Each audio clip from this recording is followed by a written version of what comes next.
जय भोलेनाथ। आप सभी का आपके अपने YouTube चैनल किटकैट स्टोरीज पर बहुत बहुत स्वागत है। इससे पहले के अध्याय में आपने शबर दंपत्ति की कथा सुनी थी, जिसमें शबर भगवान शिव की पूजा में भस्म का प्रयोग करता है। लेकिन एक दिन भगवान शिव की पूजा करते समय भस्म समाप्त हो गई। तब उसकी पत्नी ने किस प्रकार अग्नि जलाकर अपने आप को ही उस जलती हुई अग्नि में भस्म कर दिया था, ताकि उसके पति को भगवान शिव की पूजा के लिए भस्म प्राप्त हो सके। इसका पूरा वृत्तांत जानने के लिए आप हमारे चैनल पर इससे पहले के अध्याय को जरूर सुनिएगा। अब सुनिए आज की कथा। श्री सूत जी कहते हैं, आनर्त देश में वेदरथ नामक एक ब्राह्मण थे। उनका जन्म उत्तम कुल में हुआ था। वे स्त्री पुत्र से संपन्न और महान विद्वान थे। उन ब्राह्मण की एक कन्या हुई, जिसका नाम उन्होंने शारदा रखा। वह रूप और शुभ लक्षणों से सुशोभित कन्या जब 12 वर्ष की हुई, तब उसे पद्मनाभ नामक एक प्रौढ़ ब्राह्मण ने मांगा। पद्मनाभ जी की पत्नी मर गई थी। वे बड़े धनी, शांत और राजा के मित्र थे। पिता ने उनकी याचना भंग होने के भय से अपनी कन्या उन्हें दे दी। दोपहर में विवाह करके पद्मनाभ जी ससुराल में सायंकाल होने पर संध्योपासना करने के लिए एक सरोवर के तट पर गए। वहां विधि पूर्वक संध्योपासना करके जब लौटने लगे, तब अंधकार से भरे हुए मार्ग में एक सांप ने उन्हें काट लिया, जिससे उनकी मृत्यु हो गई। विवाह करने के पश्चात सहसा उनकी मृत्यु होने पर भाई बंधु रोने और विलाप करने लगे। सास ससुर और वह कन्या सभी शोक में डूब गए। भाई बंधु मृतक का दाह संस्कार करके अपने अपने घर लौट गए। अब विधवा शारदा पिता के घर में ही रह गई। एक दिन नैध्रुव नाम वाले कोई अंधे मुनि अपने शिष्य का हाथ पकड़े हुए शारदा के घर पर आए। मुनि बहुत वृद्ध हो गए थे। जिस समय वे घर पर पधारे, शारदा के भाई उस समय कहीं बाहर गए हुए थे। इसलिए शारदा ही उनके पास आई और इस प्रकार बोली, महाभाग, आपका स्वागत है। इस पीढ़े पर बैठिए। आप मुनिनाथ को मेरा नमस्कार है। आज्ञा दीजिए, मैं आपका कौन सा कार्य करूं? ऐसा कहकर शारदा ने बड़े भक्तिभाव से उन मुनि के पैर धुलवाए और पंखे से हवा करके उन्हें संतुष्ट किया। थके मांदे मुनि को पीढ़े पर बिठाकर उन्हें विधि पूर्वक स्नान कराया और जब वे देव पूजा करके सुखपूर्वक आसन पर बैठे, तब उन्हें आदर पूर्वक उत्तम अन्न भोजन कराया। भोजन करके तृप्त होकर जब वे मुनि आनंद से परिपूर्ण हुए, तब अंध मुनि ने उस कन्या के लिए उत्तम आशीर्वाद दिया कि भद्रे, तुम पति के साथ विहार करके सर्वगुण संपन्न श्रेष्ठ पुत्र प्राप्त करो और इस संसार में बड़ी भारी कीर्ति पाकर देवताओं के प्रसाद के अधिकारिणी बनो। अंध मुनि के द्वारा कहे हुए इस वचन को सुनकर शारदा बहुत हैरान हुई और हाथ जोड़कर बोली, हे ब्राह्मण, आपका वचन तो सदा सत्य होता है, कभी झूठ नहीं होता, परंतु मुझ अभागिनी के लिए ये कैसे सफल होगा? मैं तो विधवा हूं, आपके इन आशीर्वादों की पात्र भला कैसे हो सकूंगी? तब मुनि बोले, शुभे, मुझ अंधे ने तुझे न देख सकने के कारण तुम्हारे लिए जो कुछ भी कह दिया है, अब मैं उसे अवश्य ही सिद्ध करूंगा। बस तुम मेरी आज्ञा का पालन करो। अगर तुम उमा महेश्वर नामक व्रत करोगी तो उसके प्रभाव से शीघ्र ही कल्याण भागिनी हो जाओगी। शारदा ने कहा, ब्राह्मण, आपके बताए हुए दुष्कर व्रत का मैं यत्नपूर्वक पालन करूंगी। मुझे वह व्रत और उसका विधान विस्तार पूर्वक बताइए। तब मुनि कहने लगे, चैत्र अथवा मार्गशीर्ष मास के शुक्ल पक्ष में शुभ दिन को इस व्रत का प्रारंभ करना चाहिए। अष्टमी, चतुर्दशी, अमावस्या अथवा पूर्णिमा को विधि पूर्वक संकल्प करके प्रातःकाल स्नान करें। देवताओं और पितरों का तर्पण करके अपने घर आकर एक सुंदर मंडप बनाए जो चंदोवे आदि से सजा हुआ हो। फिर उसे फल, फूल, पल्लव और बंधनवारों से सजाएं। बीच में 5 प्रकार के रंगों से कमल का चिन्ह अंकित करें। उसके मध्य भाग में धान्य अथवा चावलों की राशि और उसके ऊपर कुशा रखें और उस कुशा के ऊपर जल से भरा हुआ कलश स्थापित करके उसके ऊपर रंगा हुआ वस्त्र रखें। वस्त्र के ऊपर सोने की अथवा मिट्टी की 2 प्रतिमाएं जो भगवान शिव और पार्वती जी की प्रतीक हैं स्थापित करें। इसके बाद भक्ति भाव से अपनी शक्ति के अनुसार विस्तार पूर्वक उनकी पूजा करें। पंचामृत से स्नान कराकर फिर शुद्ध जल से स्नान कराए। एकादश रुद्र मंत्र का जप करके 108 बार नमः शिवाय इस पंचाक्षर मंत्र से अभिमंत्रित करें। फिर सिंहासन पर उन प्रतिमाओं को पधराकर पूजा करें। बुद्धिमान पुरुष स्वयं धुले हुए श्वेत वस्त्र धारण करके शुद्ध आसन पर बैठे, पीठ को अभिमंत्रित करके प्राणायाम करे, फिर भगवान शिव के आगे हाथ जोड़कर इस प्रकार संकल्प पढ़े, मेरे सैकड़ों जन्मों में भी जो भयंकर पाप संचित हुए हैं उन सब का नाश करने के लिए मैं शिवजी की पूजा प्रारंभ करता हूँ। सौभाग्य, विजय, आरोग्य, धर्म और ऐश्वर्य की वृद्धि तथा स्वर्ग और मोक्ष की सिद्धि के लिए मैं शिवजी की पूजा करूंगा। इस प्रकार संकल्प बोलकर मनुष्य एकाग्रता पूर्वक यथा योग्य अंग न्यास करके शिवजी और पार्वती जी का ध्यान करे। अपने हृदय कमल की कर्णिका में जगत के माता पिता शिव पार्वती का ध्यान करके तत्संबंधी मंत्रों का जप करे। फिर दोनों प्रतिमाओं में शिवजी और पार्वती जी का आह्वान करके उनके लिए आसन दे। फिर इस मंत्र से उन्हें अर्घ्य दे। नमस्ते पार्वतीनाथम त्रैलोक्यवरदर्शभ त्र्यंबकेश महादेव ग्रहणार्घ्यम नमोस्तुते। नमस्ते देव देवेशी प्रपन्न भयहारिणी अंबिके वरदे देवी ग्रहणार्घ्यम शिवप्रिये। अर्थात तीनों लोकों को वर देने वाले देवताओं में सबसे श्रेष्ठ पार्वतीनाथ आपको नमस्कार है। हे त्र्यंबकेश्वर महादेव आपको नमस्कार है। ये अर्घ ग्रहण कीजिए। शरणागतों का भय दूर करने वाली देव देवेश्वरी जगदम्बिके वरदायिनी देवी, हे शिवप्रिय आप ये अर्घ स्वीकार कीजिए। इस प्रकार 3 बार कहकर मनुष्य एकाग्रचित्त होकर उन्हें अर्घ दे। फिर विधि पूर्वक गंध, पुष्प, अक्षत, धूप और दीप आदि उपचारों को चढ़ाए। खीर के साथ घी में तैयार किया हुआ नैवेद्य अर्पित करे। इसके बाद मूल मंत्र द्वारा 108 बार हविष्य की आहुति दे। फिर नैवेद्य हटाकर धूप आरती करके तांबूल अर्थात पान अर्पित करे और मन को एकाग्र करके नमस्कार करे। इस प्रकार उपचार से पूजा करके ब्राह्मण दंपत्ति को भोजन कराए। इसी प्रकार शाम की पूजा करके ब्राह्मण की अनुमति लेकर रात में मौन भाव से दूध में तैयार किया हुआ हविष्य भोजन करे। इस प्रकार विद्वान पुरुष 1 वर्ष तक दोनों पक्षों में अर्थात कृष्ण पक्ष और शुक्ल पक्ष में इस व्रत का पालन करता रहे। 1 वर्ष पूरा होने पर व्रत का उद्यापन करे। शतरुद्री का पाठ करते हुए दोनों प्रतिमाओं को जल से स्नान कराए।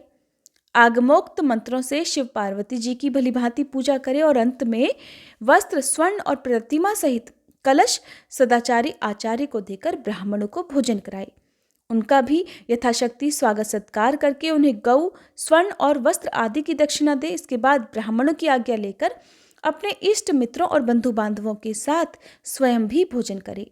इस प्रकार जो भक्ति पूर्वक इस त्रिभुवन प्रसिद्ध व्रत का पालन करता है वह अपनी 21 पीढ़ियों का उद्धार करके मनोवांछित भोगों का उपभोग करता है, इंद्र आदि लोकपालों के दिव्य लोकों में रमण करता है और अंत में भगवान शिव को ही प्राप्त हो जाता है।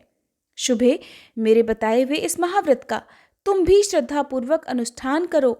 इससे अत्यंत दुर्लभ मनोरथों को भी प्राप्त कर लोगी।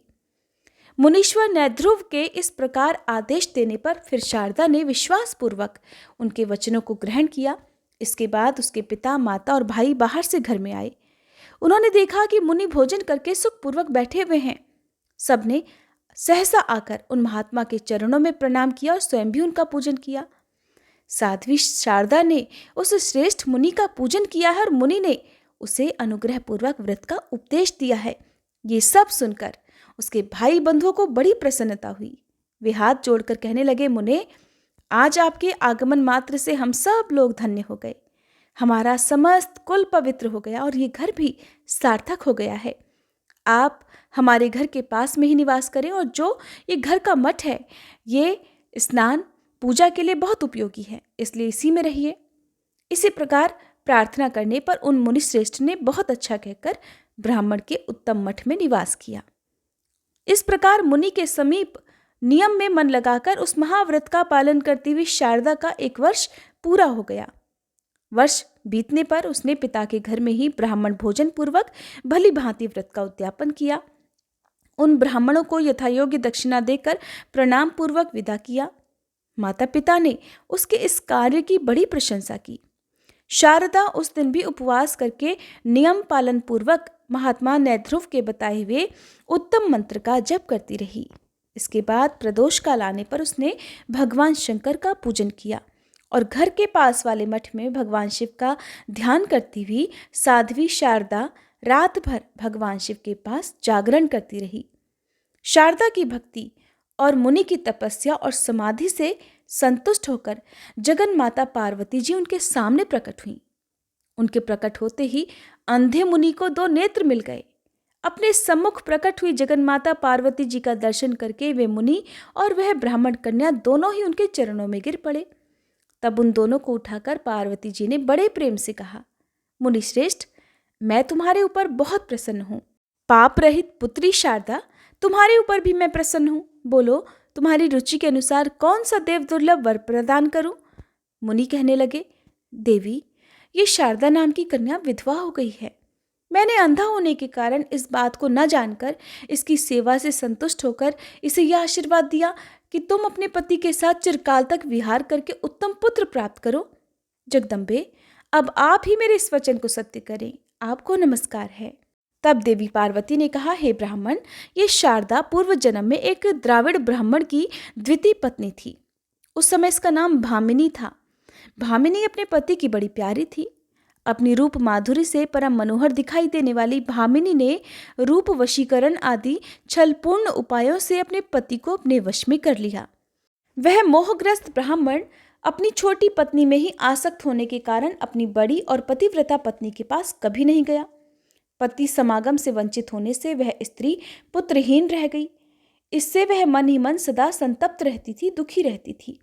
और उसी दुखी अवस्था में समय आने पर एक दिन उसकी मृत्यु हो गई। भामिनी के घर के पास एक तरुण ब्राह्मण रहा करता था। वह इस सुंदरी को देखकर इस पर मोहित हो गया और एक दिन उसने काम से आतुर होकर इसका हाथ पकड़ लिया। उस समय इसने क्रोध से लाल आंखें करके उसे दूर भगा दिया। वह दिन रात इसी का चिंतन करते करते मृत्यु को प्राप्त हो गया। अपने स्वामी को मोहित करके जो उन्हें ज्येष्ठ पत्नी से विमुख किया था, उसी पाप से ये इस जन्म में विधवा हुई।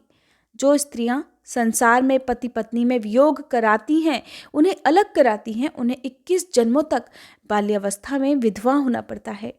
और वह काम मोहित ब्राह्मण जो पराई स्त्री के विरह से पीड़ित होकर मृत्यु को प्राप्त हुआ था, उसने भी पाप ही किया था। इसलिए इस जन्म में वह इसका पाणी ग्रहण मात्र करके मृत्यु को प्राप्त हो गया। पूर्व जन्म में जो इसका पति था, वो इस समय पांड्य देश में एक श्रेष्ठ ब्राह्मण के रूप में उत्पन्न हुआ है। उसके पास धन संपत्ति, स्त्री और सुख भोग की सामग्री सब कुछ है।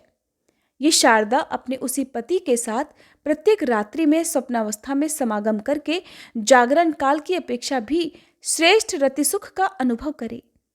स्वप्नावस्था में पति समागम से ये कुछ ही समय में वेद वेदांगों के पारंगत विद्वान पुत्र प्राप्त कर लेगी। वे ब्राह्मण देवता भी स्वप्न में अपने साथ चिर समागम से इसके गर्भ से उत्पन्न हुए पुत्र को सदैव देखा करेंगे। महामुने, पूर्व जन्म में इसने मेरी आराधना की है और इसी को वर देने के लिए मैं इस समय प्रकट हुई हूँ। इसके बाद महादेवी पार्वती जी ने शारदा से आदरपूर्वक कहा, बेटी, अब तुम मेरी उत्तम बात सुनो। जब कभी भी किसी देश में अपने स्वप्न में देखे हुए पूर्व पति को देखना, तब समझ लेना कि यही मेरे पुरातन पति हैं और वे ब्राह्मण भी तुम्हें देखकर तुम्हें पहचान लेंगे। उस समय तुम दोनों में वार्तालाप होगा। ऐसा अवसर आने पर तुम अपने विद्वान पुत्र को उन्हीं ब्राह्मण की सेवा में समर्पित कर देना।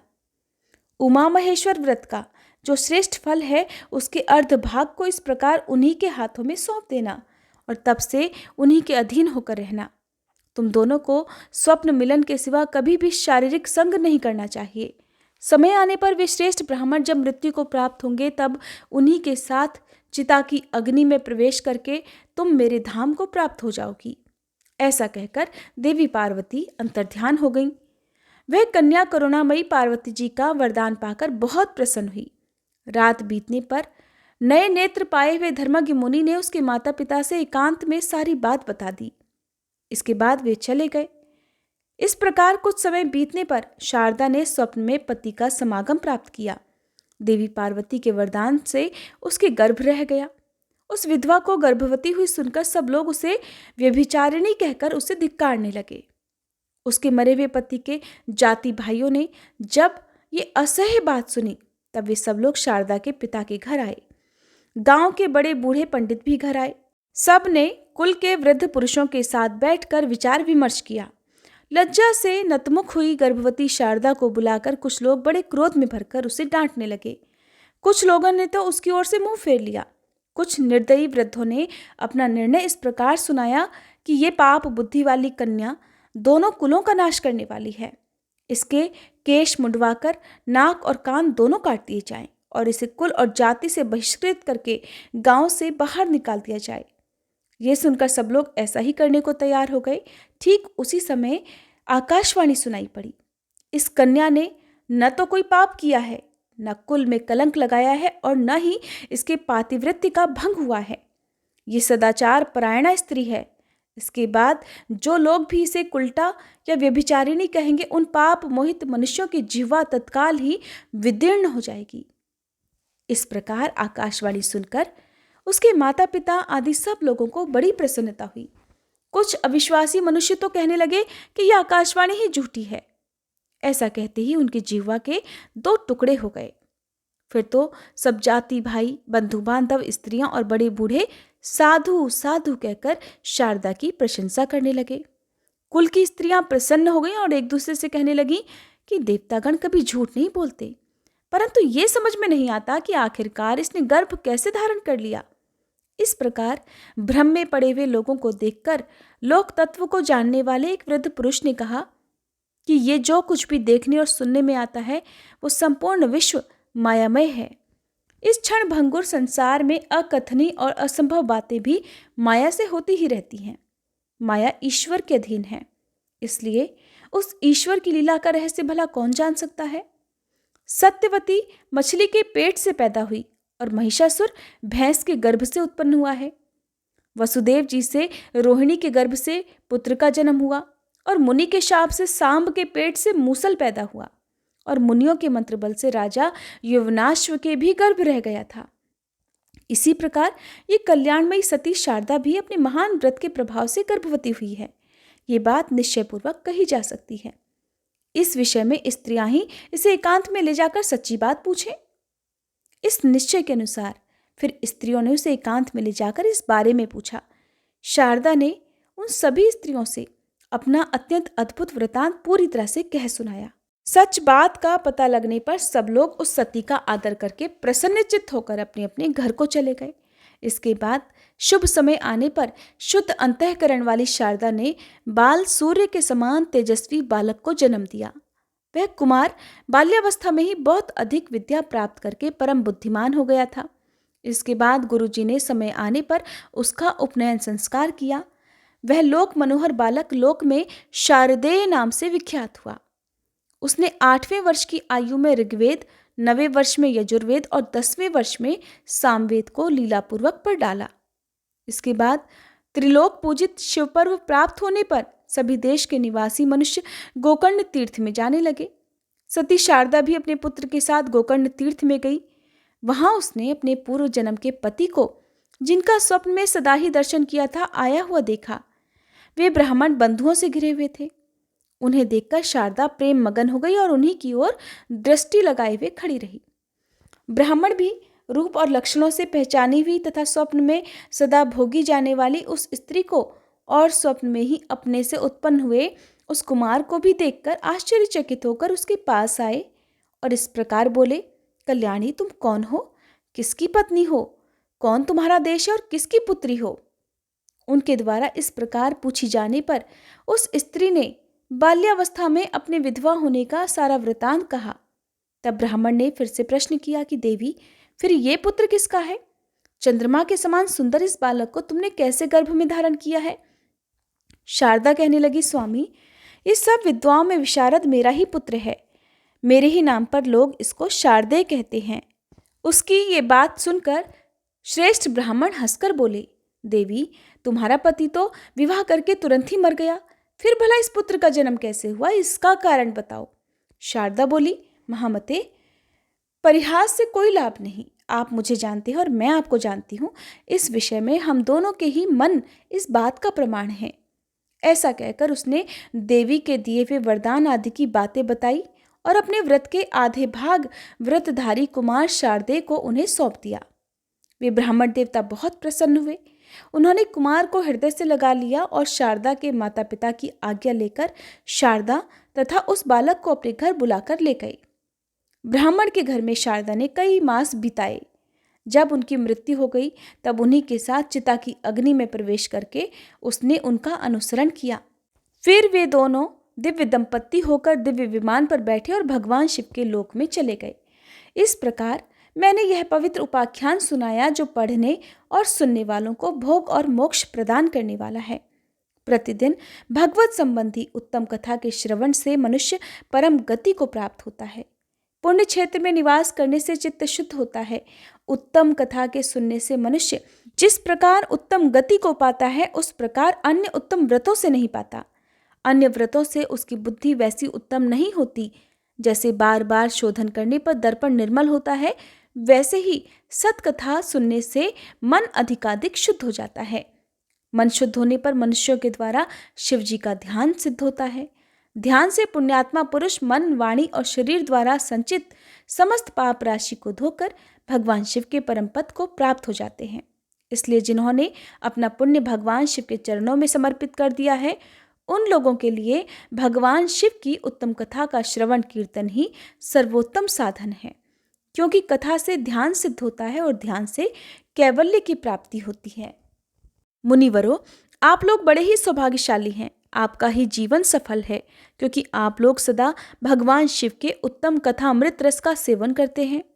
इस जीव जगत में वस्तुतः उन्हीं का जन्म सफल है जिनका मन सदा भगवान विश्वनाथ जी का ध्यान करता है। वाणी उनके गुण गाती है और दोनों कान उन्हीं की कथाएं सुनते हैं। ऐसे ही लोग इस संसार सागर को पार कर लेते हैं। तरह तरह के गुण भेद जिनके स्वरूप का कभी स्पर्श नहीं करते, जो अपनी महिमा से जगत के बाहर और भीतर एक समान रूप से व्याप्त हैं, जो अपने ही प्रकाश में विहार करते हैं और जो मन वाणी की वृत्तियों से बहुत दूर हैं, मैं उन अनंतानंद घन स्वरूप परम शिव की शरण लेता हूँ। जय भोलेनाथ। आज की कथा समाप्त हुई। अगर आपको ये वीडियो पसंद आई हो तो वीडियो को लाइक करके, अगर अभी तक भी आपने हमारे चैनल को सब्सक्राइब नहीं किया है तो ज़रूर कर लीजिएगा।